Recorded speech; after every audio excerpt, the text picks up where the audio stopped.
ভাই যাচাই বাছাই করবো, কিন্তু যে আমাকে জীবন সঙ্গী করব সে আমাকে বিয়ের পরে সবটা বলবে, কিন্তু বিয়ের আগে সে আমাকে শুধু শুধু আমার সাথে টাইম পাস করবে এটা কিন্তু চলবে না। আলতু ফালতু কথা বলবে। সবার ঘরে মা বোন আছে। শুধু দর্শক বন্ধু আসসালামু আলাইকুম, কেমন আছেন আপনারা? আশা ওয়ালাইকুম করি আল্লাহর সালাম। রহমতে ভালো আছেন। যদি চ্যানেলটি ভালো লাগে অবশ্যই চ্যানেলটি সাবস্ক্রাইব করুন। আপনাদের মতো প্রতিদিনের মতো আজকে স্মার্ট একটি হলুদ গোলাপ আপনাদের মাঝে হাজির করেছি। আসসালামু আলাইকুম। ওয়ালাইকুম সালাম। ভালো আছেন? হ্যাঁ ভালো আছি, আপনি ভালো আছেন ভাইয়া? ইনশাআল্লাহ ভালো আছি। মিডিয়া কি কারণে আসলে? মিডের ভাই আইসি ভালো একটা মনের মানুষের জন্য, যে আমাকে জীবন সঙ্গী করবে, আমার দায়িত্ব নেবে, আমার ফ্যামিলির দায়িত্বটা জেনে করবে।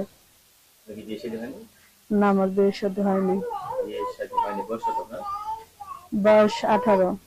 18 বছর বয়স। এসব অনেক মেয়ে মানুষ আছে যে স্বাস্থ্য ভালো থাকলে বোঝা যায় না, ঠিক সেরকমই আপনার অবস্থা। 18 বছরের বয়স, আপনি ঘুম আসে? ঘুম এখন কষ্ট করে পড়তে হয়, এখন অভাবের এই বয়সের সংসার। মেয়েরা তো ঘুম আসে না, তারা কিন্তু ছটফট করে বিছানার এই পাশ থেকে উঠা। এখন ছটফট করলে কি হবে? এখন যদি ভালো একটা মনের মানুষ যদি না পাই তাহলে কি করার আছে? এর জন্যই তো। লেখাপড়া করছেন?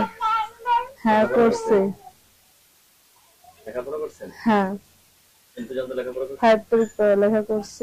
বাপ মার অভাবের কারণে পড়ালেখা করতে পারিনি। আপনার তো দেখতে সুন্দর করে স্মার্ট, অনেক উঁচা লম্বা। আপনার স্বামী তো উঁচা লম্বা লাগবে, স্মার্ট লাগবে নাকি? বয়স হলে কিন্তু বিয়ে করবেন। ভাই এখন আমার চার কপালের ভাগ্য, এখন আল্লাহ যার সাথে আমার জুড়ি লেখা আছে তার সাথে হবে। সে এখন বুড়ো হোক কিংবা জোয়ান হোক। বিবাহিত পুরুষদের বিয়ে করবেন? এখন আমার অসুবিধা না, এখন আমাকে হ্যাঁ 3 বেলা ভাত কাপড় দেওয়া পারলে, সে আমাকে একটু সুখ দেওয়া পারলে সেটাই আমার কাছে অনেক। আপনার রান্না কিরকম?